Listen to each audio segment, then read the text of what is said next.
Era um lugar bonito, visto de fora.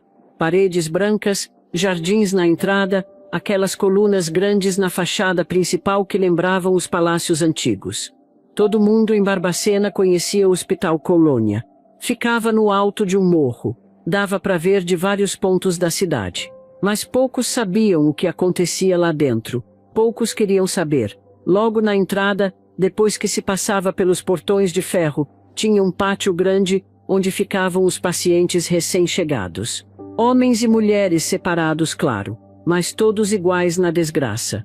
Raspavam a cabeça de todo mundo, tiravam a roupa, davam banho com mangueira, tudo junto, um grupo de 10, 15 pessoas de cada vez. Água fria, sabão que ardia os olhos. No inverno, a água parecia gelo. Vi gente morrer de pneumonia depois desses banhos. Depois do banho, jogavam um camisolão nos homens, um vestido simples nas mulheres, nada por baixo, sem calcinha, sem cueca. Muitos nem isso recebiam, ficavam nus mesmo. No frio de Barbacena, que chega a quase 0 grau no inverno, tinha gente que dormia no cimento, sem cobertor, sem nada. De manhã, sempre tinha 2, 3 que amanheciam duros, mortos de frio. O cheiro, meu Deus, o cheiro daquele lugar não sai da minha memória. Era um cheirume de gente suja, de ferida infeccionada, de urina, de fezes. Tinha paciente que vivia coberto do próprio excremento. Ninguém limpava, ninguém ligava. Era tanta gente que os funcionários diziam, não dá conta. Mas a verdade é que muitos nem tentavam. A comida, quando tinha, era servida numa espécie de gamela, igual de porco. Um tanto de arroz, um caldo ralo com uns pedaços que diziam ser carne. Todo mundo comia com a mão. Os mais fortes pegavam primeiro, os mais fracos ficavam com as sobras, ou sem nada. Vi gente comendo rato, comendo barata, comendo folha do pé de goiaba que tinha no pátio. Tinha um pavilhão que chamavam de pavilhão Judas. Era onde jogavam os casos mais difíceis. Os agitados, os que tentavam fugir. Ali era o inferno do inferno. Meu pai trouxe eu pra cá e eu peguei, aí meu pai pegou, me amarrou eu na corda, pôs eu dentro da ambulância e trouxe eu pro hospital. Tô aqui preso. Eu tô aqui por causa, meu pai me colocou aqui por causa, gostava muito de tomar uma Belinades, entende? E em casa, eu chegava em casa, bagunçava um pouquinho. Aí meu pai pegou, falou comigo, para com essas cachaças. Eu não parei, pegou e me jogou aqui. Aí eu peguei e fiquei aqui, na boa, aqui. Celas individuais, escuras, sem ventilação. Camas de amarração onde a pessoa ficava dias, semanas. Quando tiravam as amarras, os pulsos e tornozelos estavam em carne viva. Muitos morriam de gangrena depois. O hospital também usava os pacientes como mão de obra. Os homens trabalhavam na horta, na construção, carregando pedra. As mulheres lavavam roupa, limpavam, cozinhavam. Tudo sem receber nada, claro. Era trabalho escravo mesmo. Quem recusava era castigado. Vi gente apanhar com mangueira de borracha por não querer trabalhar. E muitos nem condições físicas tinham. Os médicos apareciam pouco. Uns passavam uma vez por semana, outros uma vez por mês. Entravam, olhavam de longe, assinavam os papéis e iam embora. Quem mandava mesmo no dia a dia eram os enfermeiros e os guardas. E muitos não tinham preparo nenhum, eram pessoas da cidade que precisavam de emprego. Alguns eram tão cruéis que pareciam gostar de fazer maldade. O tratamento mais comum era o eletrochoque. Para quase tudo davam choque. Paciente agitado, choque. Paciente triste, choque. Paciente que não queria comer, choque. Às vezes aplicavam o choque sem anestesia, sem relaxante muscular. A pessoa se debatia tanto que quebrava dentes, ossos. Vi gente morrer durante o procedimento. Morriam 5, 6 pessoas por dia. No auge, chegou a 10, 12, colocavam os corpos em sacos e levavam para o necrotério. De lá, muitos iam para as faculdades de medicina. Vendiam os cadáveres. Os que não eram vendidos iam para o cemitério da Santa Casa, em vala comum, sem identificação. E jogavam cal por cima, e pronto. Uma vida inteira apagada assim, sem rastro, sem nome. O mais assustador é que muita gente que estava lá, nem era louca. Vi mulheres internadas porque engravidaram sem casar. Homens internados porque bebiam demais. Crianças com síndrome de Down. Opositores políticos. Mulheres de vida fácil. Homem que gostava de homem. Gente que estava na rua, sem documento. Era um depósito de indesejados. Nos anos 60, tinha mais de 5.000 pacientes num lugar que foi feito para, no máximo, 200. As pessoas dormiam nos corredores, amontoadas como animais. Chamavam de leito-chão. No inverno, juntavam um contra o outro para tentar se aquecer. Mesmo assim, morriam de frio. Tinha um tipo de morte que era pior que a física. Era a morte da alma. A pessoa ia perdendo a fala, o olhar ficava vazio, parava de reagir.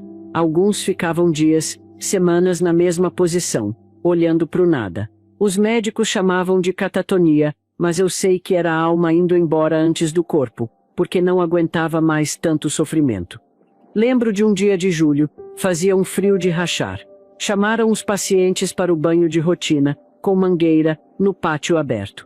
Uma senhora de uns 70 anos implorou, pelo amor de Deus, hoje não, tá muito frio. Um dos guardas riu e disse, ou vai por bem, ou vai por mal. Abriram a mangueira, a água gelada bateu no corpo dela. Na hora ela cambaleou, caiu. Quando foram ver, estava morta. Ataque cardíaco, disseram depois. Aquilo para mim era assassinato, puro e simples. E as grávidas? Chegavam mulheres grávidas o tempo todo. Algumas já estavam grávidas quando foram internadas, outras engravidavam lá dentro, muitas vezes de funcionários que abusavam delas. Os bebês nasciam e rapidamente eram tirados das mães. Alguns eram dados para adoção, outros ficavam no hospital mesmo, cresciam lá, viviam lá. Crianças que nunca conheceram nada além daqueles muros. Em 79, veio ao Brasil um médico italiano chamado Franco Basaglia. Ele estava revolucionando o tratamento psiquiátrico na Itália, fechando os manicômios. Veio conhecer os hospitais brasileiros e visitou o Colônia. Quando saiu de lá, disse aos jornalistas, estive hoje num campo de concentração nazista. Em lugar nenhum do mundo, presenciei uma tragédia como esta. O Hospital Colônia virou um negócio lucrativo. O governo mandava dinheiro por paciente. Quanto mais gente internada, mais dinheiro. Mas esse dinheiro sumia no caminho. Os pacientes continuavam sem roupa, sem comida, sem remédio. E ainda tinha o dinheiro dos cadáveres. Uma faculdade chegou a receber mais de 1.000 corpos em poucos anos. Pagavam bem por cada um. Quem embolsava esse dinheiro? Os diretores, os médicos, políticos locais. Tratamento? Não havia tratamento de verdade. O que havia era punição, controle, silenciamento. Uma paciente nova chegou e não aceitou a situação. Gritava, exigia seus direitos. Levaram ela para o eletrochoque na mesma hora. Quando voltou, não gritava mais. Ficou quieta, num canto, babando. Problema resolvido na visão deles. Por fora, tudo muito bonito.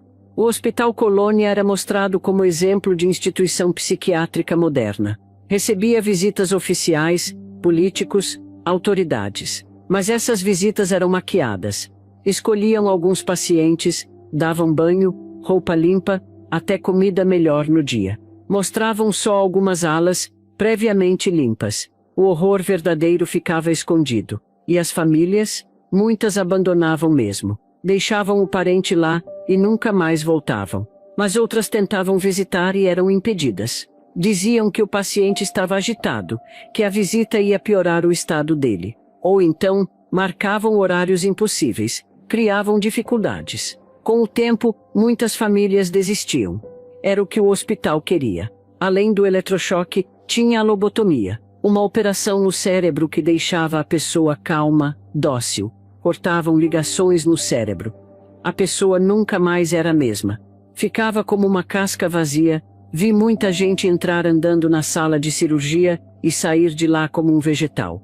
E essa operação era feita sem consentimento, claro. Contenção era outra prática comum.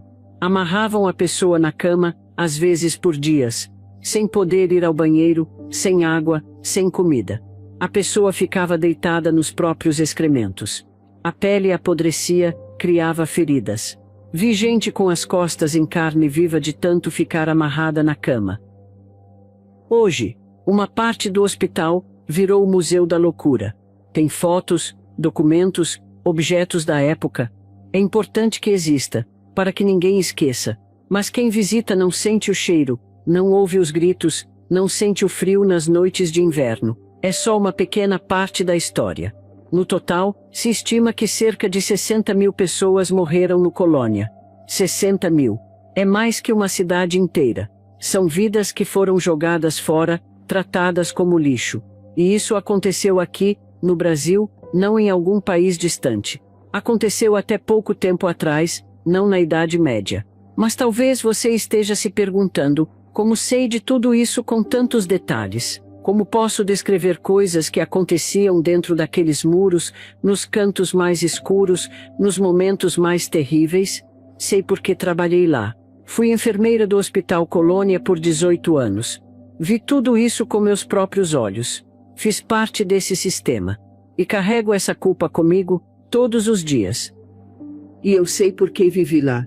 Fui paciente prisioneira do Colônia por 22 anos. Entrei com 15 anos, saí com quase 40. Perdi minha juventude, minha chance de ter família, tudo. E o motivo? Me recusei a casar com um homem que meu pai escolheu, um homem de 50 anos. Um velho, sabe? Podia ser meu pai. Isso foi o bastante para me declararem louca e me internarem à força. Dá para acreditar numa coisa dessas? Meu Deus do céu, como o mundo era diferente. Uma moça não podia dizer não que já estava doida, precisando de tratamento. O que torna essa história ainda mais dolorosa é que somos irmãs. Eu e a Cida somos irmãs de sangue. O destino nos separou quando éramos jovens, e depois nos colocou no mesmo lugar, em lados opostos de um sistema cruel. Eu como enfermeira, ela como paciente. Por 7 anos, estive sozinha naquele inferno. 7 anos. Minha irmã nem sabia onde eu estava. Nossa família contava mentira. Dizia que eu tinha ido para um colégio interno, depois que fui para outro estado. Tudo lorota para esconder o que tinham feito comigo. Como é que uma família faz isso com a própria filha, me diga? Esconder uma pessoa como se fosse um segredo sujo, uma vergonha. Enquanto isso eu estava lá, jogada naquele lugar, sozinha que nem cachorro sem dono. Quando descobri a verdade, 7 anos depois que internaram minha irmã, tomei uma decisão desesperada. Consegui um emprego no hospital, falsificando documentos, inventando experiência. Meu único objetivo era encontrar a Aparecida e tirar ela de lá. Mas não foi simples que nada. Eu não podia simplesmente sair pela porta, como se fosse visita. E minha irmã, coitada, não podia contar para ninguém que nós era parente, senão mandavam ela embora na mesma hora. Então ela teve que trabalhar lá por anos e anos, fazendo parte daquele sistema horrível, enquanto procuravam um jeito de me tirar de lá. Imagina só o que ela passou. Todo dia fingindo que não me conhecia, vendo as barbaridades que faziam comigo e com os outros, e tendo que ficar calada. É de cortar o coração. Eu me tornei parte daquele sistema. Participei de coisas que me dão pesadelos até hoje. Para manter meu disfarce, para não levantar suspeitas, tive que fazer coisas terríveis, e mesmo assim, só consegui tirar minha irmã de lá em 1980, quando o sistema começou a ruir após as denúncias do Dr. Basaglia. Essa é nossa história. A história de 2 irmãs separadas pela crueldade humana, pela indiferença, pelo estigma da loucura. E também a história de um dos maiores crimes contra a humanidade que já aconteceram no Brasil. Um crime que continuou por décadas às vistas de todos, sem que ninguém fizesse nada. Dá para entender uma coisa dessas? O Brasil inteiro sabia, mas fazia vista grossa. Era mais fácil fingir que não estava vendo, né? Meu Deus do céu, como o ser humano pode ser tão ruim com outro ser humano? Vamos contar tudo, desde o começo. Como era nossa vida antes. Como fui parar de um lado e ela de outro. Como sobrevivemos. Como nos reencontramos. E como, apesar de tudo, Estamos aqui hoje, juntas, para que ninguém esqueça o que aconteceu no Colônia. Porque esquecer seria permitir que aconteça de novo. E nós prometemos aos que morreram lá dentro que suas histórias não seriam esquecidas. Tem noite que ainda escuto os gritos deles. 60.000 almas, minha filha. 60.000, gente que ninguém lembra o nome, que foi jogada em vala como bicho. Nossa obrigação é contar, aos que querem ouvir.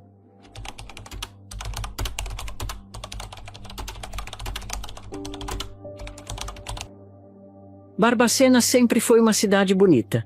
O ar mais puro de Minas, dizem. As montanhas ao redor, as igrejas antigas, as ruas de paralelepípedo. Clima bom, povo tranquilo.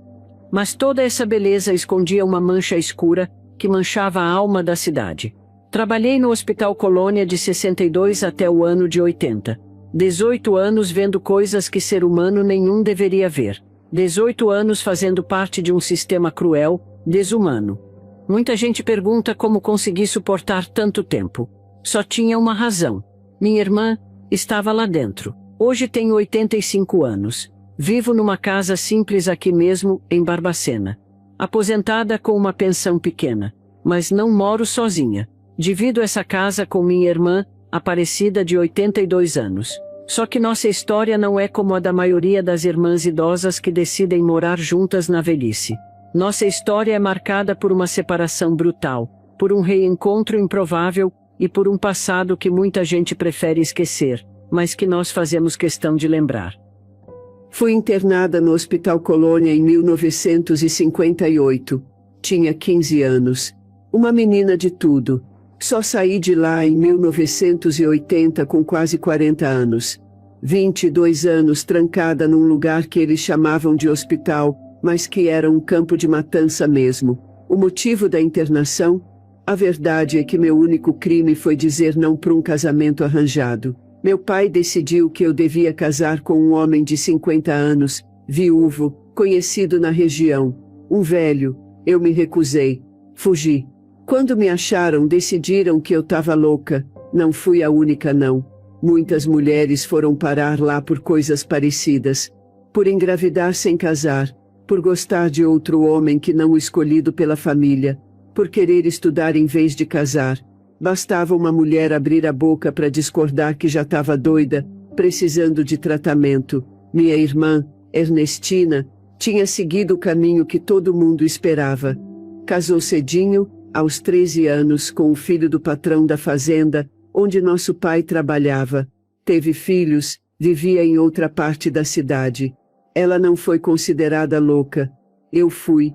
É assim que funciona, viu? Quem segue as regras tá são. Quem questiona tá doente da cabeça. Não soube imediatamente que minha irmã tinha sido internada.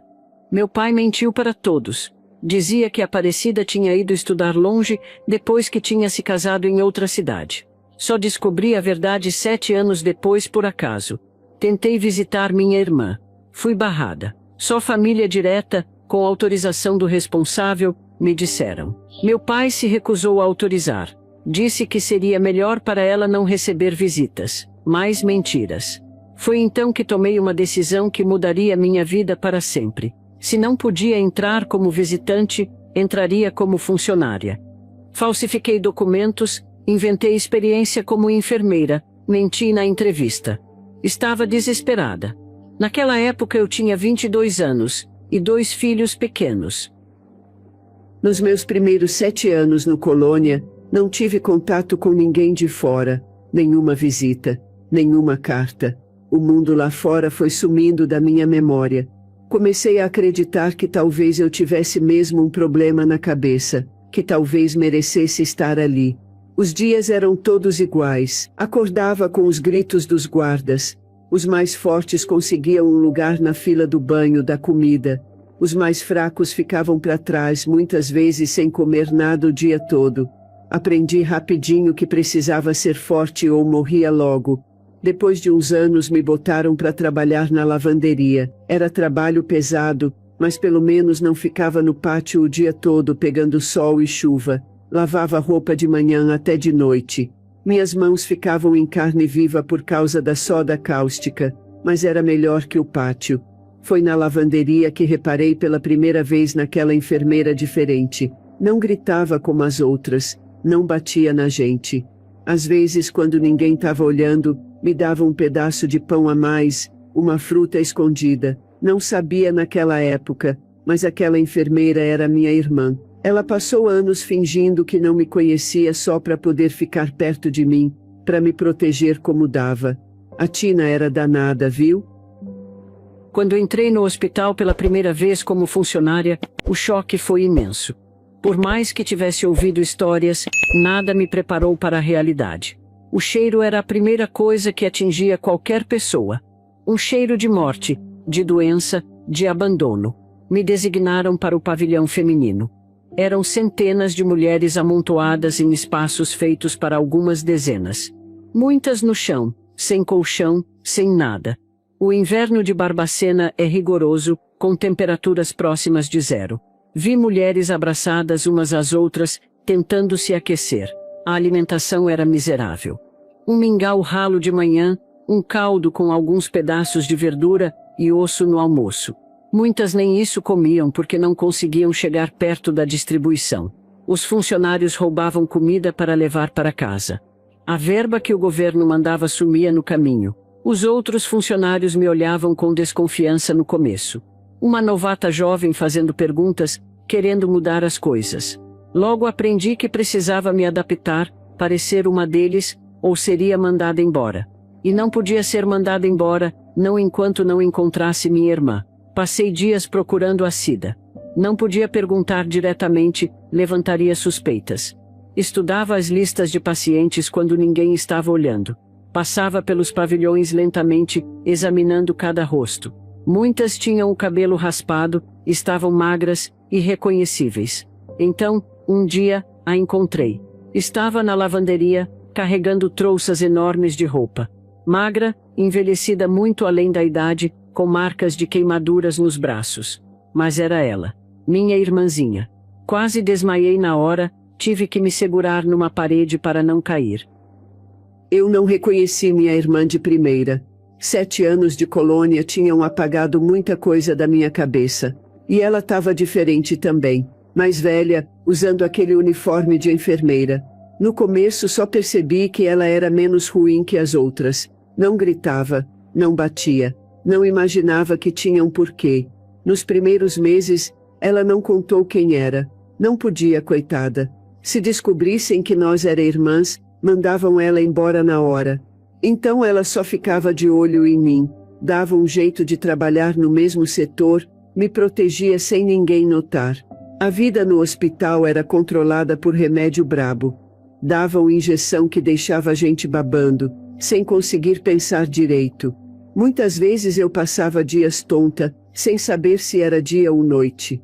Alguns remédios davam efeito terrível, tremura no corpo todo, dureza nos músculos, ataque. O eletrochoque era o pior castigo de todos. Bastava alguém abrir a boca para reclamar, chorar um pouco mais alto, tentar pular o muro, já levavam para a sala do choque. Voltavam de lá que nem morto-vivo, olhando para o nada, sangrando pela boca porque mordiam a língua durante os ataques. Aprendi a ficar quietinha no meu canto.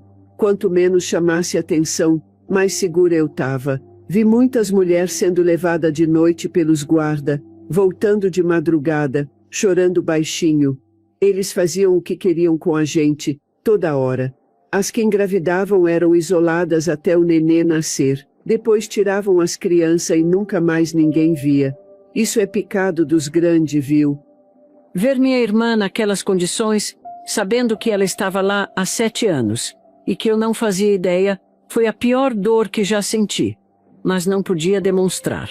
Precisava manter a farsa, então continuei meu trabalho, tentando amenizar o sofrimento dela quando podia.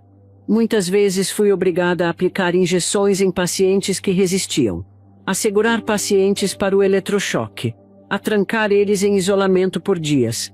Se me recusasse, levantaria suspeitas, perderia o emprego e a chance de ajudar minha irmã.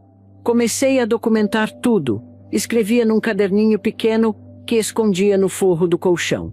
Nomes, datas, crimes cometidos pelos médicos, pelos enfermeiros, pelos diretores. Esperava um dia poder usar aquilo para fazer justiça. A corrupção era descarada. Vi caminhões de comida chegarem e depois saírem pela porta dos fundos, com metade da carga, direto para as casas dos diretores, dos políticos da cidade. Vi remédios serem vendidos em vez de dados aos pacientes. Vi o dinheiro das roupas, dos cobertores, sumir no caminho. E vi o comércio de cadáveres. Era algo organizado, sistemático. Os corpos dos que morriam iam para um depósito nos fundos. De lá, caminhões das faculdades de medicina levavam os corpos. Pagavam bem. Quem recebia esse dinheiro? Os mesmos de sempre, diretores, médicos, políticos. A violência era coisa de todo dia. Os doentes apanhavam por qualquer coisinha, por não obedecer ligeiro, por chorar, por pedir um pouco mais de comida. Vi uma moça levar uma surra de cacetete só porque teve um ataque dos nervos durante o serviço e derrubou uns lençol. Coitada, nem foi por querer. As doenças corriam soltas. Tuberculose tinha aos monte. Pneumonia no inverno matava gente que só. Ferida na pele que nunca melhorava. Não tinha tratamento de verdade. Os doutores quase nunca apareciam. E quando vinham, olhavam de longe, assinavam uns papel e iam-se embora. Nem encostavam na gente. Muita gente ali nem papel de médico tinha direito. Nunca foram examinadas como deve ser. O diagnóstico vinha logo na entrada. Muitas vezes era o próprio diretor que dizia o que a pessoa tinha, sem ser médico de doença da cabeça. Depois que entrava, ninguém mais perguntava se você devia mesmo estar lá. Era como se tivesse entrado no inferno e jogado a chave fora. Os anos foram passando. Eu vivia para o trabalho para ficar perto da minha irmã. Morava num quartinho nos fundos do hospital, fornecido para funcionários solteiros ou viúvos. Cada vez mais, me tornava parte daquele sistema horrível. Para sobreviver, para não chamar atenção, precisava ser como os outros. Mas por dentro, morria um pouco a cada dia. Comecei a planejar como tirar minha irmã de lá. Parecia impossível. Então, em 79, algo mudou. Um psiquiatra italiano chamado Franco Basaglia veio ao Brasil. Ele estava revolucionando o tratamento psiquiátrico na Itália, fechando os manicômios. Quando visitou o Colônia, ficou horrorizado. Chamou a imprensa, denunciou o que viu. Disse que era pior que os campos nazistas. De repente, jornalistas começaram a aparecer. Políticos, comissões de direitos humanos. O hospital tentou esconder o pior, é claro. Escolheram alguns pacientes, deram banho, roupas limpas. Mostraram só algumas alas, previamente limpas. Mas não dava para esconder tudo. As denúncias geraram uma onda de indignação nacional. Começaram a falar em reforma psiquiátrica, em novas formas de tratar os doentes mentais. Para nós, dentro do hospital, pouca coisa mudou imediatamente. Mas havia uma diferença, agora havia vigilância externa. Os diretores estavam com medo. Era minha chance. Quando finalmente consegui tirar minha irmã do Colônia, pedi demissão no mesmo dia. Não podia mais fazer parte daquilo. 18 anos, tinha sido suficiente. Aliás, bem mais do que suficiente. Os primeiros meses foram difíceis. Aparecida tinha pesadelos constantes. Acordava gritando, achando que ainda estava no hospital. Não sabia usar muitas coisas comuns, chuveiro, fogão, até uma escova de dentes, era um desafio. Tive que ensinar tudo de novo, como se ela fosse uma criança. Consegui a ajuda de uma psicóloga que conhecia o horror do Colônia e queria ajudar os sobreviventes. Aos poucos, minha irmã foi voltando. Seu olhar foi ganhando vida. Começou a falar mais, a se lembrar de coisas da infância, a ter opiniões próprias. Ensinei a ela a ler e escrever novamente. Mal conseguia segurar um lápis. Ela tinha esquecido quase tudo. Começamos com livros infantis. Depois, passamos para textos maiores. Ela absorvia tudo como uma esponja, ansiosa para recuperar o tempo perdido. Nossa história é apenas uma entre milhares. A maioria não teve o mesmo final. A maioria morreu lá dentro, sem nome, sem dignidade. 60.000 pessoas. É difícil imaginar o tamanho dessa tragédia. Hoje, as coisas mudaram na psiquiatria brasileira. A Lei da Reforma Psiquiátrica de 2001 mudou a forma como tratamos as pessoas com transtornos mentais. Os manicômios foram fechados ou transformados. Surgiram os CAPs, os tratamentos comunitários, o respeito à dignidade. Mas ainda há muito a fazer. O estigma da doença mental continua forte. Ainda há abandonos, ainda há preconceitos. E o mais assustador, ainda há quem defenda a volta dos manicômios, dizendo que antigamente é que era bom. Pode uma coisa dessas? E eu carrego o peso de ter sido parte daquele sistema. De ter feito coisas que me envergonham, mesmo que fosse para um bem maior. A culpa nunca desaparece completamente. Mas aprendi a viver com ela, porque sei que fiz o que pude na situação em que estava. Nascemos numa fazenda perto de Barbacena, no interior de Minas Gerais. Nossa casa era pequena, de madeira. Era nosso lar. Papai, José Soares, trabalhava para o dono da fazenda. Cuidava dos animais, fazia de tudo um pouco. Era um homem forte e calado. Carregava no rosto as marcas de uma vida dura. Nas mãos, os calos de muito trabalho. Tinha estudado só até o 2º ano primário, mas sabia fazer contas de cabeça melhor que muita gente estudada. Mamãe, Teresa, lavava roupa para fora. Acordava antes do sol nascer, cantarolando baixinho enquanto acendia o fogão a lenha. Passava o dia curvada sobre a tábua de lavar, as mãos sempre vermelhas, rachadas da água e do sabão. Mas nunca reclamava. Era uma mulher forte, como tantas mulheres do interior que carregam o peso do mundo nas costas, sem fazer alarde. Nossa família era como tantas outras daquela época. O pai era a autoridade máxima, sua palavra era lei. A mãe cuidava da casa, dos filhos, obedecia ao marido. Os filhos trabalhavam desde cedo, ajudando no que podiam. Não se questionava essa ordem das coisas. Era assim que o mundo funcionava, pelo menos o nosso pequeno mundo. Lembro do cheiro da nossa casa. Uma mistura de café fresquinho, de fumaça de lenha no fogão, de terra molhada depois da chuva. Esse cheiro me acompanhou durante os anos todos no hospital. Nas noites mais difíceis, fechava os olhos e tentava sentir de novo aquele cheiro de casa, da minha infância. Nossa casa tinha só 2 cômodos.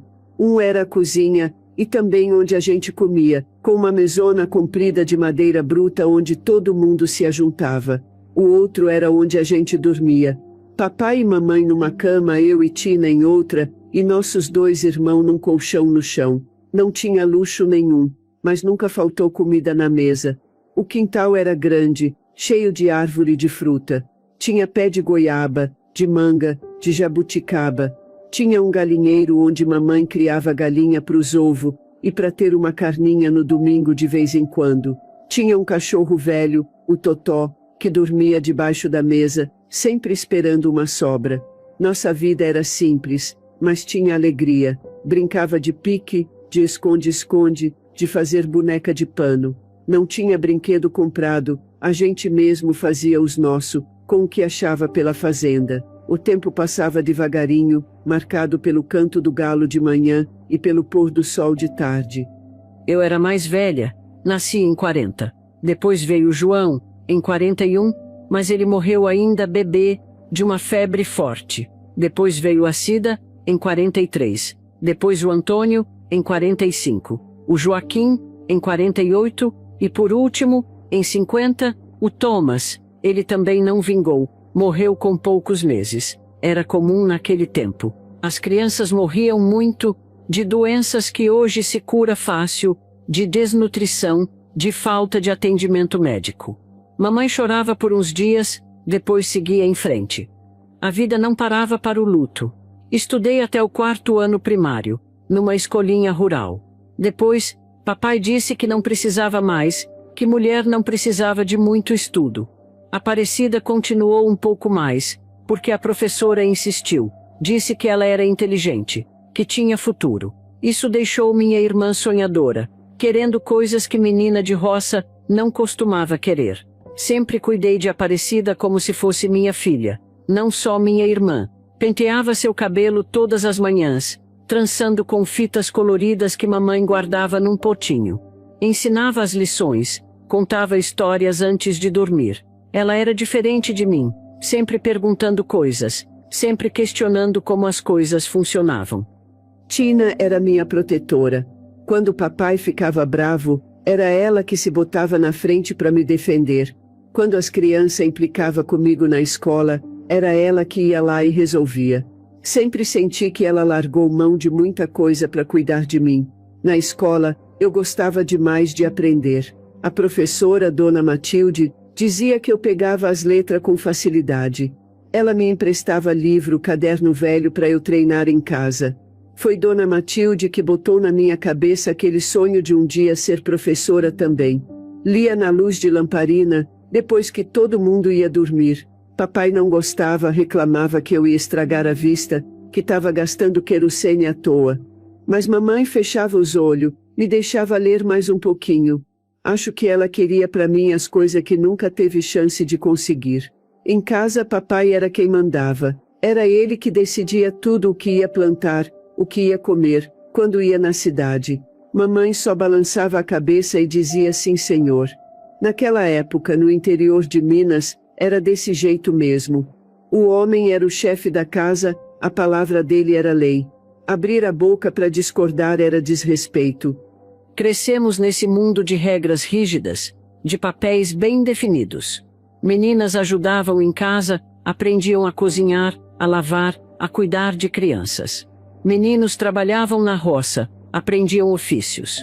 Todos sabiam seu lugar e raramente questionavam. A vida era dura, mas tinha seu ritmo, suas alegrias. Aos domingos, íamos à igreja na vila mais próxima. Era um evento, todas as famílias da região se encontravam. As mulheres de vestido limpo, os homens de camisa abotoada até o pescoço. Depois da missa, ficávamos na praça, conversando, as crianças brincando. Havia festas também. A festa de São João era mais animada. Fogueira, comida típica, música de sanfona e viola. Os casamentos eram celebrados por dias, com toda a comunidade ajudando. Um vizinho matava um porco, outro trazia mandioca, outro cachaça. Era uma fartura que só se via nessas ocasiões especiais. Os anos foram passando. Eu cresci, virei moça. Cida também. Eu seguia o caminho esperado. Aprendi a ser boa dona de casa, ajudava a mamãe em tudo. Me preparava para o inevitável casamento. Já minha irmã sonhava com outros caminhos.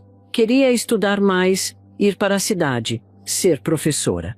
Isso preocupava nossos pais. Foi nessa época que nossos caminhos começaram a se separar. Eu, com 13 anos, recebi a notícia de que ia me casar. O filho mais velho do patrão, Geraldo, tinha posto os olhos em mim. Papai ficou orgulhoso. Era uma chance de subir na vida, de garantir um futuro melhor. Não me perguntaram se eu queria casar. Naquela época, no nosso meio, casamento não era questão de querer. Era arranjo entre famílias, decisão dos pais. Geraldo tinha 20 anos, eu 13. Mal o conhecia, só o tinha visto nas visitas que ele fazia à fazenda com o pai. O casamento foi simples.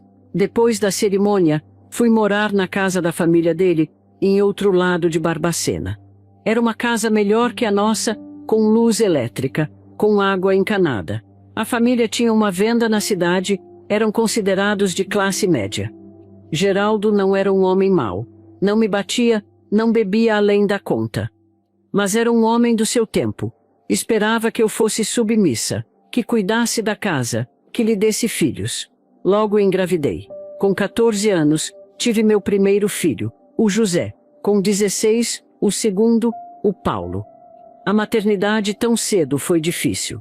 Meu corpo mal tinha terminado de se formar e já sustentava outra vida. O parto foi longo, doloroso. Não havia hospital perto, só uma parteira da região. Mas sobrevivi, meus filhos também.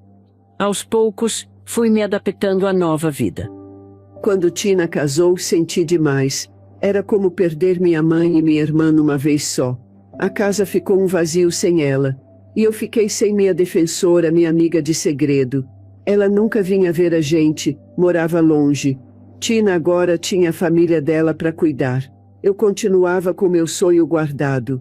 Mas cada dia mais a realidade batia na porta. Papai deixava bem claro que meu destino ia ser igual ao das outras: casar, ter filho, ser dona de casa. Conforme eu fui crescendo, as brigas com papai aumentaram. Ele não entendia por que eu não podia ser que nem as outras moças da região. Por que eu não me contentava com um destino que todas aceitavam sem reclamar?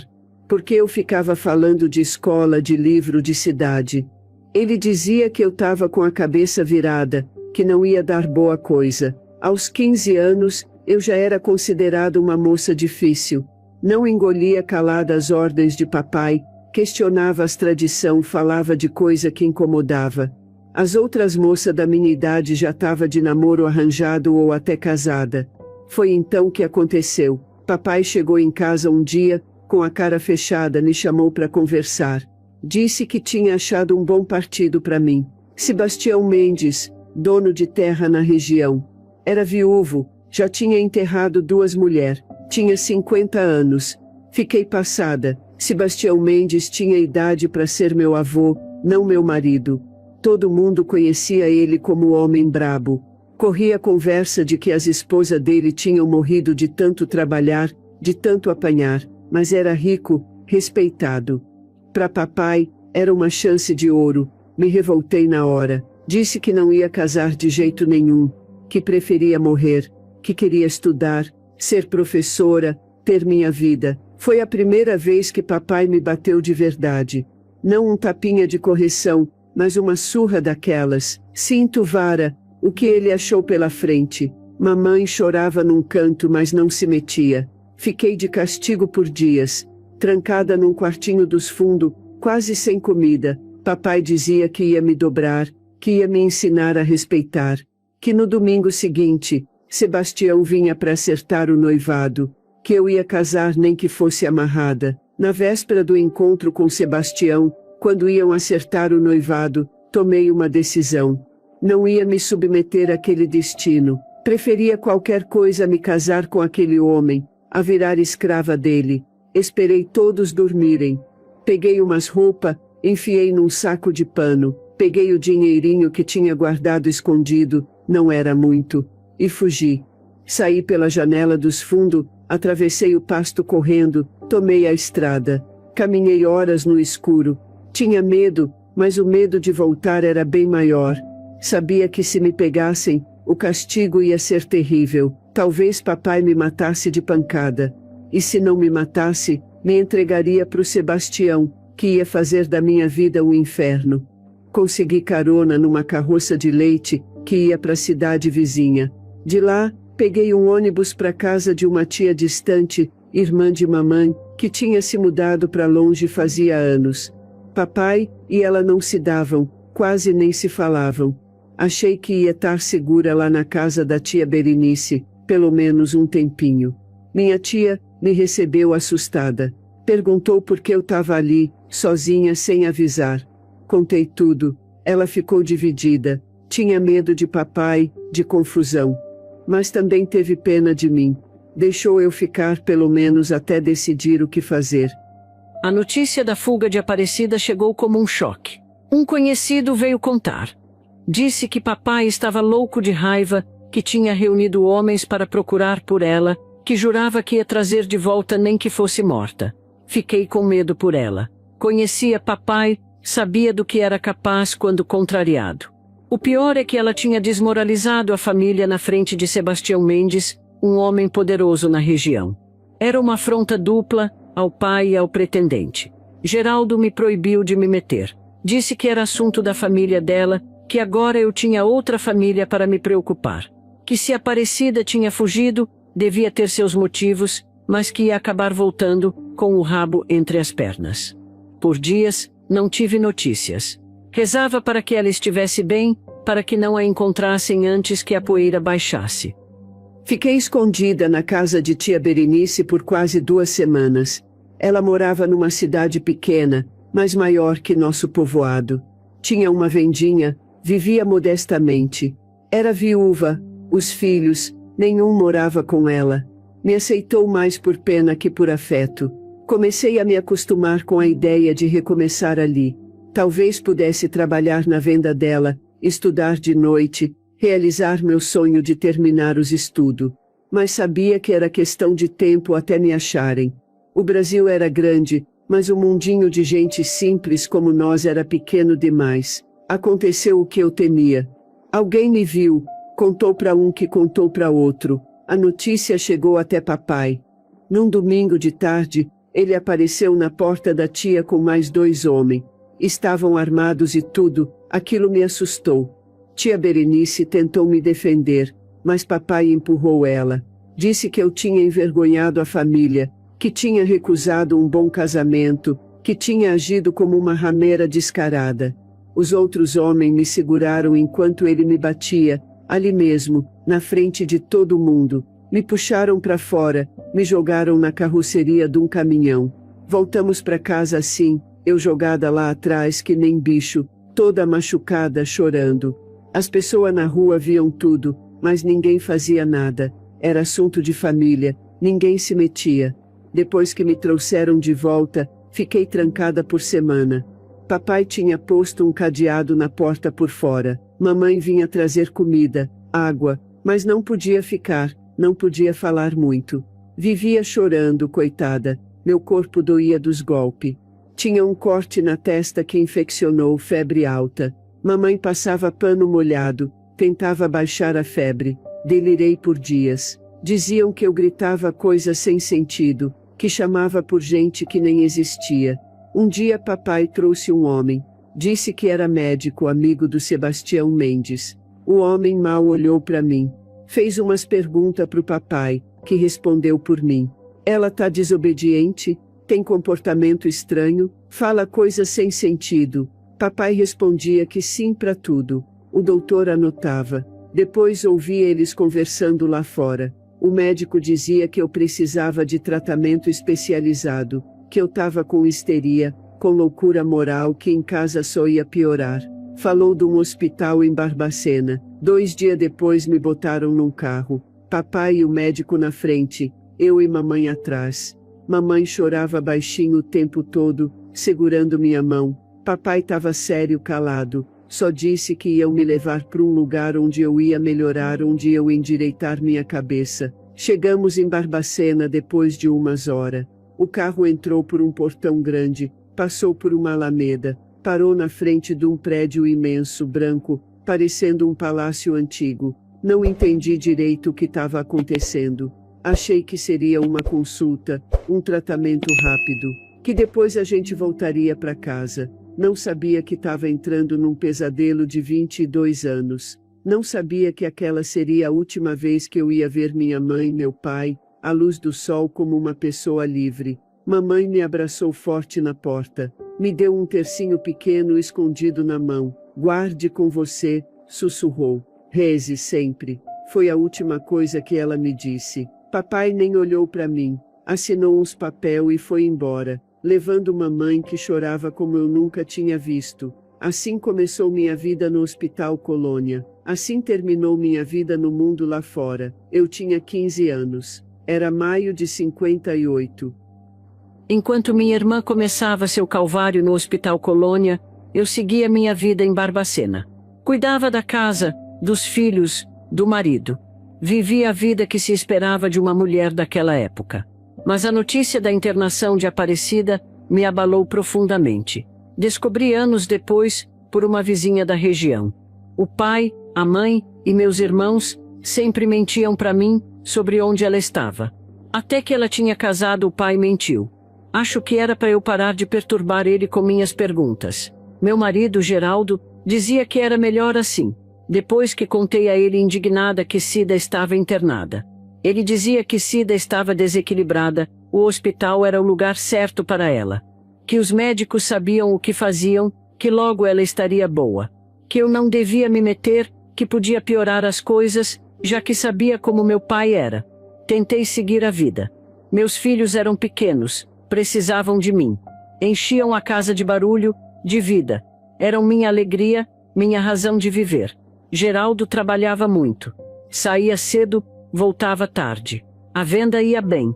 Estávamos conseguindo guardar algum dinheiro. Falava em comprar uma casa melhor, em colocar os meninos numa escola boa. Tinha planos, sonhos. E naquele momento, eu ainda fazia parte deles. Meus primeiros dias no Hospital Colônia foram de terror absoluto. Primeiro, tiraram tudo que eu tinha, minhas roupas, meus poucos pertences, o terço que mamãe tinha me dado. Rasparam minha cabeça, me deram banho coletivo com mangueira de água fria. Jogaram um pó branco em todo o corpo que ardia nos olhos. Depois me deram um vestido de pano grosso cinza, sem nada por baixo, nem calcinha, nem sutiã. Aquilo seria minha única roupa pelos próximos meses. Me levaram para um pátio grande, onde havia dezenas de outras mulheres, muitas peladas, outras com aquele vestido cinza, tudo com a cabeça raspada. Naquele pátio, entendi o horror onde tinha caído. Mulheres gritava, chorava, andava em círculos.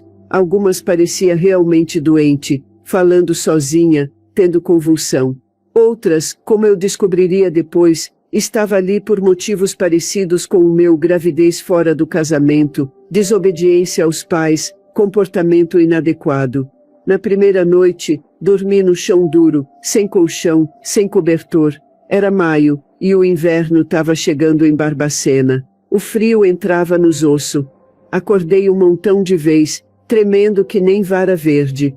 Ao meu redor as mulheres gemia, chorava baixinho, chamava pelas mães. De manhã, acordaram a gente aos gritos. Os guarda, com pedaço de mangueira na mão, passava batendo em quem não levantava rapidinho. Levaram a gente pro banho coletivo de novo, depois pro café da manhã, um mingau ralinho, servido numa gamela sem colher. A gente tinha que comer com a mão que nem bicho. Nos primeiros dias chorei demais. Chamava minha mãe, minha irmã, até meu pai. Implorava para me tirar daquele lugar. Uma enfermeira me bateu com a mangueira de borracha e falou: "Cala a boca, maluca. Aqui não tem família. Aqui você não é ninguém." Foi assim que aprendi a primeira regra do Colônia: não reclamar, não chorar, não chamar atenção. Quem chamava atenção recebia castigo, porrada, isolamento, ou pior, eletrochoque. Vi muitas serem levadas para a sala de tratamento por menos que isso. Voltavam irreconhecíveis. Depois de uma semana no pátio, me mudaram para um dos pavilhões. Era um galpão enorme, com um monte de cama de ferro, mas não tinha cama para todo mundo. Muita gente dormia no chão mesmo, no que chamavam de leito-chão. As mais fortes ou as mais antigas tinha cama. As recém-chegada, o chão. No pavilhão, conheci outras mulheres. Histórias parecidas com a minha. Maria, que tinha engravidado do namorado e a família internou para esconder a vergonha. Josefa, que bebia demais depois que o marido morreu. Sebastiana, que tinha epilepsia e a família não sabia como lidar. E muitas, muitas outras. Também tinha as que parecia doente de verdade. Que falava sozinha, que tinha visão, que gritava sem motivo. Mas nem essas mereciam o tratamento que recebiam. Eram tratadas que nem bicho ou pior. Bicho de estimação pelo menos recebe carinho. Aprendi a sobreviver, a ser invisível, a não chamar atenção, a conseguir um lugar na fila da comida antes que acabasse, a encontrar um canto menos frio para dormir, a fazer amizade com outras pacientes protegendo umas às outras. Com o tempo a gente perdeu a noção dos dias, dos meses. Não tinha calendário, não tinha relógio, marcava o tempo pelas estações. O inverno, que era o pior, quando muita gente morria de frio e pneumonia. O verão, quando o calor nos pavilhão de zinco era insuportável, e o cheiro de corpo suado, de ferida, de bosta, ficava mais forte ainda. Após saber da internação de Aparecida, tentei visitar o Hospital Colônia. Fui barrada logo na entrada. Só familiares diretos, com autorização do responsável, me disseram. Expliquei que era irmã, mas não adiantou. Precisava da assinatura do meu pai, e ele jamais daria. Voltei para casa arrasada. Contei para Geraldo, que ficou irritado. Disse que eu estava me metendo em confusão, que se papai tinha decidido internar Aparecida, devia ter seus motivos, que o assunto não era mais meu, que agora minha família era ele e os meninos. Naquela noite não consegui dormir. Ficava pensando na minha irmãzinha, sozinha num lugar estranho, assustada. Eu sabia que ela não era louca. Teimosa, rebelde, talvez, mas não louca. Tinha sido apenas uma punição pelo que papai considerava uma humilhação. Recusar o casamento, fugir de casa. Os dias viraram semanas, as semanas viraram meses. A vida seguia. Geraldo e eu decidimos comprar uma casa própria, em outro bairro de Barbacena. Os meninos cresciam, estudavam. José já estava no 2º ano primário, Paulo no 1º. A vida parecia normal. Mas havia sempre aquela sombra, aquela ferida aberta, minha irmã, trancada no Colônia. Tentei escrever cartas para Aparecida. Mandei várias, nunca obtive resposta. Não sabia se chegavam a ela, se alguém as lia, se eram jogadas fora. Era como se ela tivesse desaparecido do mundo. Como se aqueles portões tivessem engolido ela. O tempo foi passando. Os meninos cresciam. A vida seguia. Geraldo trabalhava cada vez mais, expandindo os negócios. Comprou outra venda em outro bairro. Estava quase nunca em casa. Comecei a desconfiar que tinha outra mulher. Ouvia rumores, indiretas dos mais chegados. Fui perdendo o contato com minha família original. Papai deixou claro que eu não era bem-vinda. Mamãe me encontrava escondido às vezes, mas estava sempre nervosa, com medo que papai descobrisse. Sobre Cida, pouco falava. Dizia apenas que estava em tratamento, que um dia voltaria. 5 anos depois da internação de Aparecida, mamãe ficou doente.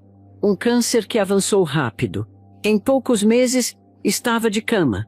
Fui ver ela escondida, quando papai estava na roça. Estava magra, amarela, quase irreconhecível. Me pediu para prometer que cuidaria de Cida quando ela não estivesse mais aqui. Que não a abandonaria no hospital. Que faria de tudo para tirar ela de lá. Coisa que ela não teve coragem de fazer. Prometi, claro. Mas não fazia ideia de como cumpriria essa promessa. Mamãe morreu em dezembro. Morreu se sentindo culpada. Mas ela era uma coitada. Se a minha geração era assim, a geração dela era ainda pior. Mulheres submissas, de mãos totalmente atadas. O enterro foi simples, poucos presentes. Papai parecia uma casca vazia. Em poucos meses, vendeu a terra, se mudou para a casa de um irmão, em outra cidade. Perdemos contato. Tempos depois eu soube depois que morreu, de um ataque do coração. Nessa época meus irmãos já estavam casados e morando bem longe. Com a morte dos pais, perdi o pouco contato que tinha com notícias da Cida. Não sabia como ela estava, se estava viva, se tinha melhorado, piorado. Era como se tivesse desaparecido no ar. O Hospital Colônia era uma fortaleza impenetrável para quem estava de fora. Nos meus primeiros anos no Colônia, mantive a esperança. Ficava esperando visita, esperando carta. Esperava que alguém percebesse o engano que me tirasse daquele inferno. Perguntava para as enfermeiras se tinha notícia da minha família. Elas davam risada. Falavam que ninguém lembrava mais de mim, que eu estava esquecida. Lá na lavanderia, eu conheci a Helena, uma senhora que estava lá há mais de 10 anos. Foi ela que me ensinou as regras do hospital, as coisas que não estavam escritas em lugar nenhum. Ela me mostrou como sobreviver, como arrumar comida escondido, como fugir dos guardas que abusavam das pacientes. Ela me ensinou a me manter viva, no corpo e na cabeça. Helena me contou sua história. Tinha sido professora. Teve um colapso nervoso depois que seu filho morreu afogado. O marido a internou e nunca mais voltou. Ela tinha uma lucidez impressionante. Me emprestava uns pedaços de jornal velho que ela conseguia esconder. Foi ela que me ajudou a não pirar de vez. Mas minha querida amiga Helena morreu. Pneumonia no inverno rigoroso daquele ano. Morreu nos meus braços, na lavanderia mesmo. Tiraram o corpo dela como se fosse lixo. Joguei uma água no chão e continuamos o trabalho, como se nada tivesse acontecido. Era assim no Colônia. A morte era tão comum que virou coisa banal. Nesse mesmo ano eu ouvi uns boatos que minha mãe tinha morrido. As notícias chegavam de vez em quando, trazida por funcionário, por outras pacientes. A gente nunca sabia se era verdade. Chorei escondido por dia e dia. Um tempo depois, ouvi dizer que meu pai também tinha ido dessa para melhor. De novo, não tinha como saber se era verdade. Mas alguma coisa dentro de mim dizia que era. Com a tal morte dos meus pais, eu perdi a última esperança de sair daquele lugar. Quem ia me tirar de lá agora? Nem sabia se minha irmã ou meus irmãos se lembrava de mim, se ainda tentava me achar. Resolvi que aquele ia ser meu destino. Viver e morrer no Colônia, como tanta gente. O ano de 62 mudou minha vida completamente. Geraldo finalmente criou coragem e admitiu que tinha outra mulher pedindo o desquite. Naquela época, isso era um escândalo e tanto. Mulher separada era vista com maus olhos, quase ninguém dava atenção. Mas que opção eu tinha? Era até bom que meu pai já tinha falecido, senão teria morrido de desgosto ao me ver naquela situação. Sofri muito, apesar de tudo, eu amava Geraldo. Foi uma decepção tremenda. Ele disse que amava outra mulher e que abandonaria tudo para partir com ela. Ficamos com a casa, eu e os meninos. Geraldo pagava uma pensão pequena que mal cobria nossas despesas. Precisei procurar serviço. Consegui uma vaga em uma farmácia, atendendo clientes no balcão. O proprietário, seu Antenor, era uma boa pessoa.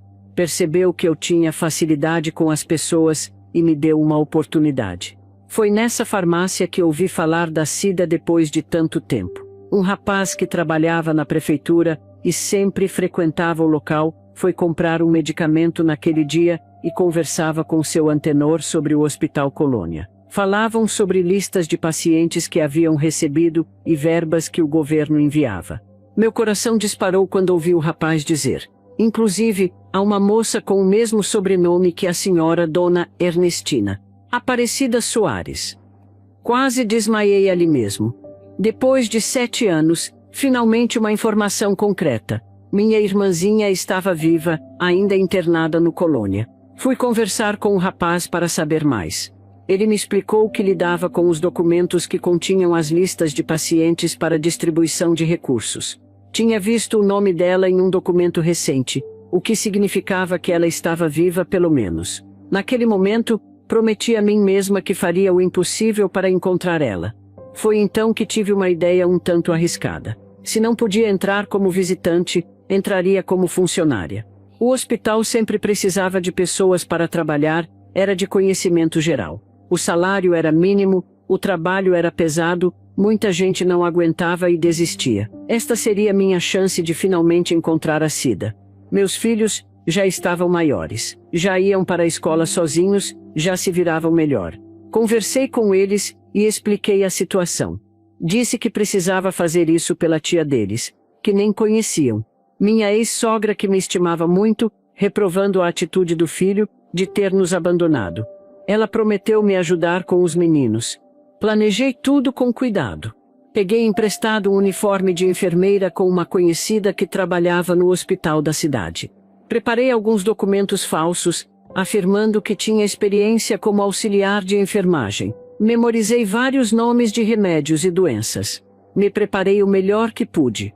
Em junho de 62, fui ao Hospital Colônia. Me apresentei no departamento de pessoal, dizendo que procurava emprego, que tinha ouvido sobre a necessidade de enfermeiras.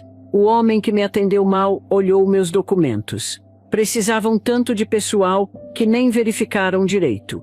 Fui contratada na hora. O salário era muito baixo, as condições de trabalho eram terríveis. Tinha que morar no próprio hospital, num quartinho para funcionárias solteiras. Só veria meus filhos nos dias de folga. Mas aceitei tudo. Era a única maneira de encontrar minha irmã. Como te disse, a dona Francisca, minha ex-sogra, uma boa pessoa, prometeu cuidar dos netos para me ajudar. Percebi que os anos 60 estavam acabando quando começou a chegar paciente diferente. Não eram os loucos de sempre, as mulheres desobedientes, os cachaceiros, os que tinham ataque. Era gente que falava de política, que tinha sido presa, judiada, que tinha enfrentado os militares. Uma dessas mulheres, a Marta, foi posta para trabalhar do meu lado na cozinha. Era uma estudante de faculdade, tinha ido em passeata contra a ditadura. Foi presa, apanhou muito e depois mandaram ela pro Colônia com laudo falso de esquizofrênia paranoide. A Marta me contava do mundo lá fora, as mudanças, os movimentos na rua, a repressão. Falava de coisa que eu mal entendia depois de tanto ano trancada. Falava de televisão colorida, de homem pisando na lua, de festival de música, de gente protestando nas praças. Foi ela que me fez ver quanto tempo eu estava ali dentro de verdade. Quando falei que fui internada em 58, ela fez a conta e disse: Nossa Senhora, você está aqui há mais de 15 anos. Foi um baque danado. Na minha conta mal feita de lua cheia, achava que eram uns 10, 12 anos no máximo. A Marta não durou muito no Colônia. Igual outros presos políticos que mandavam para lá, ela sumiu uma noite. Nunca soube se transferiram, soltaram ou fizeram pior. Mas o que ela me contou ficou guardado. Acendeu de novo uma coisa que estava quase morta, minha noção de que existia um mundo além daqueles muros. Foi mais ou menos nessa época que a enfermeira boa começou a fazer mais perguntas. Sobre minha vida antes do hospital, sobre minha família. No começo tive medo de responder. Podia ser armadilha, um teste como já falei. Muita enfermeira fazia isso, fingia interesse para depois usar o que a gente dizia contra a gente mesma, como prova de que era doida. Mas tinha algo diferente nela. Uma sinceridade nos olhos, uma bondade de verdade. Aos pouquinho comecei a contar. Falei da roça, dos meus pais, da minha irmã mais velha que casou cedo. Percebi que ela se emocionava com minhas histórias, mesmo tentando esconder. Trabalhar tantos anos naquele lugar me mudou por dentro. Vi coisas que ninguém deveria ver na vida. Todo dia eu fazia parte de um sistema que eu odiava muito. Era um fingimento constante, uma mentira que eu vivia diariamente. Essas experiências marcam a pessoa, deixam cicatrizes invisíveis que doem sempre. Meus filhos foram crescendo sem a mãe por perto. Eu tentava compensar nos dias de folga, mas sabia que não era suficiente. O José, o meu primogênito, se tornou um rapaz calado, reservado. Já o Paulo, o caçula, era o oposto, rebelde demais, questionando tudo. Dava trabalho para Dona Francisca. Cada um sentia a falta da mãe do seu jeito.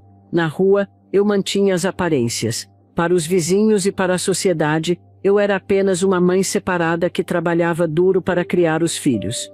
Ninguém imaginava o que eu realmente fazia, onde eu trabalhava. Só sabiam que eu era enfermeira, o Colônia era um assunto que ninguém tocava, como algo sujo que todos evitam. No hospital, ganhei certa reputação. Não como alguém cruel igual a alguns enfermeiros, mas como uma trabalhadora correta, quieta, confiável. Os diretores me viam como funcionária que não causava problemas, que seguia as regras. Isso me deu alguma liberdade para me movimentar, para fazer algumas coisas. Eu usava essa confiança para melhorar a vida da Cida, quando possível. Consegui colocar ela em serviços menos pesados. Fazia com que ela recebesse medicamentos mais fracos, que deixavam sua mente mais clara. Arranjava roupas extras, cobertores no inverno. Pequenas coisas que podiam significar a diferença entre vida e morte. Mas não era só isso. Eu guardava provas. Tinha um caderno escondido cheio de anotações, datas, nomes. Um dia eu poderia precisar dessas informações, se encontrasse alguém disposto a ouvir, a fazer algo. Mas naqueles tempos de ditadura, denunciar o Colônia parecia impossível. Em 74, ocorreu um surto de meningite no hospital. Algo que poderia ter sido controlado com limpeza e isolamento dos doentes, se transformou numa tragédia enorme. Dezenas de pacientes morreram. Os corpos se acumulavam. E o que fizeram? Enterraram tudo às pressas em valas comuns, sem identificação adequada. Foi o pior momento que presenciei no Colônia. O cheiro de morte estava em todos os lugares. Os doentes deliravam com febre, sem tratamento adequado. Os funcionários se recusavam a entrar em certos pavilhões, com medo de contrair a doença. Os médicos, os poucos que apareciam, ficavam minutos distantes, sem tocar em ninguém. Eu temia muito pela Cida. Fiz tudo para manter ela em uma área mais afastada, longe dos pavilhões mais afetados. Dava remédios escondidos, antibióticos que eu desviava da farmácia. Durante a noite, quando todos dormiam, ia verificar se ela estava com febre, como estava passando. E claro, fazia o possível pelos outros também. Na década de 70, eu já era uma veterana daquele lugar. Tinha aguentado mais de 15 anos lá dentro. Vi muita gente chegar, sofrer e morrer. Vi diretor vir e ir. Vi política mudar por fora enquanto por dentro continuava a mesma maldade de sempre. Meu corpo estava todo marcado. Com 30 anos, eu parecia ter 50. Cabelo já branco, dente faltando, cicatriz por todo canto. Minhas mãos estavam deformadas de tanto lidar com água quente e química. As costas entortadas de carregar peso, de dormir no cimento duro. Minha cabeça também sofreu. Tinha hora que eu ficava confusa, esquecia as coisas. Era por causa dos remédios que davam pra gente, das pancadas que levei na cabeça, da fome que nunca passava direito. Mas ainda tinha momento que a mente clareava, que eu lembrava bem quem eu era, o que tinham feito comigo. Sabe, até hoje, sou esquecida. Tudo isso que estou contando aqui pra você, não é tudo. Sei que muita coisa aconteceu comigo lá, e eu simplesmente não lembro. Uma vez veio uma turma fazer inspeção no hospital. Gente importante, tudo de terno, visitando os pavilhão. Antes deles chegar, fizeram uma limpeza danada. Deram roupa limpa para alguns doentes, os escolhido a dedo. Lavaram os corredor, esconderam os casos mais feio. A enfermeira boa estava nervosa nesse dia. Vi quando ela tentou falar com um homem de terno, mostrar um papel. Um guarda puxou ela para o lado. Depois da visita, chamaram ela na sala do diretor. Voltou branca que nem papel, tremendo. Pensei que iam mandar ela embora, mas não mandaram. Aquela visita não mudou nada, igual às outras antes. Os homem importante veio, viu o que mostraram para eles, não o que existia de verdade, e foram embora. A vida no Colônia seguiu como sempre, dura, desumana, longe dos olhos do povo. Final dos anos 70. Eu já trabalhava no Colônia há mais de 15 anos. Meus filhos estavam criados. José já havia se casado e trabalhava como contador na cidade. Paulo tinha ido para São Paulo estudar, com o apoio do pai. Minha casa estava vazia, silenciosa. Minha vida era o hospital. Não mantinha amizades fora dali, não tinha vida social. Como poderia, como explicar para as pessoas o que eu fazia, o que eu presenciava diariamente, como participar de conversas sobre novelas, moda ou política, quando na noite anterior eu havia visto pessoas morrerem de frio. Aparecida continuava sendo minha razão, minha missão. Após tanto tempo, ela ainda não me reconhecia como irmã. E como reconheceria, a menina que ela conheceu tinha apenas 13 anos, era praticamente uma criança. Em outros países, já se discutia a reforma dos hospitais psiquiátricos. Surgiam novas ideias sobre doenças mentais e sobre os direitos dos pacientes. Na Itália, um médico chamado Franco Basaglia estava revolucionando o sistema, fechando manicômios e criando centros de tratamento na comunidade. Essas notícias nos chegavam fragmentadas, mas chegavam. Alguns médicos recém-formados traziam essas ideias quando visitavam o hospital. Falavam sobre tratamento humanizado, dignidade e direitos. Eram vozes isoladas, é verdade, mas existiam. Em 78, uma jovem jornalista conseguiu entrar no hospital disfarçada de auxiliar. Permaneceu apenas um dia, foi descoberta e expulsa. Mas publicou uma pequena nota em um jornal de Belo Horizonte. Foi a primeira denúncia pública sobre o Colônia em muitos anos. Naturalmente, nada mudou imediatamente. Uma simples nota em um jornal regional não tinha força para derrubar um horror que perdurava por décadas. Mas representava um começo, uma primeira fissura no muro de silêncio que escondia o Colônia do resto do mundo. Foi nesse período que comecei a elaborar planos mais sérios. Estudava os prontuários médicos, as regras para auto-hospitalar, o que a legislação permitia. Procurava uma maneira de retirar a Aparecida dali dentro da legalidade, aproveitando que os ventos começavam a mudar. Descobri que alguns pacientes, muito poucos, recebiam alta. Geralmente aqueles que tinham familiares influentes, que exerciam pressão. ou os que não eram mais considerados perigosos ou incômodos, casos em que o diagnóstico original tinha sido claramente equivocado ou fabricado por conveniência. Comecei a introduzir algumas ideias nas conversas com certos médicos mais humanitários.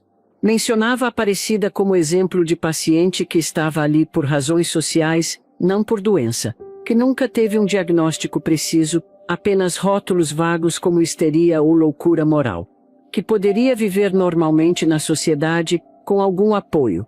Então, em 79, ocorreu algo que transformou tudo.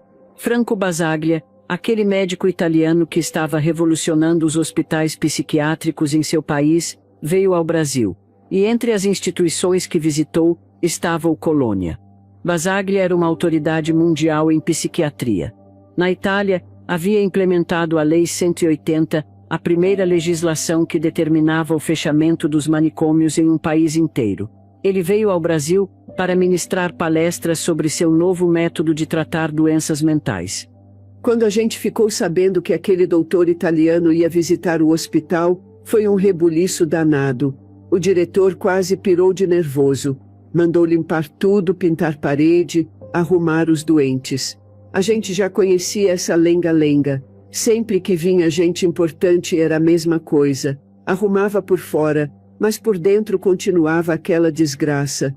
No dia que ele chegou, tinham deixado tudo bonitinho nos lugares que ele ia passar.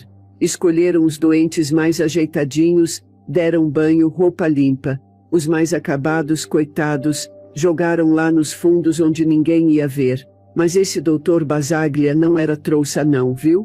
Logo ele dispensou os acompanhantes e falou que queria ver tudo, não só as partes arrumadas. O diretor ficou branco feito cera. Tentou enrolar, mas o italiano bateu o pé. Achei aquilo bonito de se ver. Finalmente alguém que não ia engolir a mentira deles.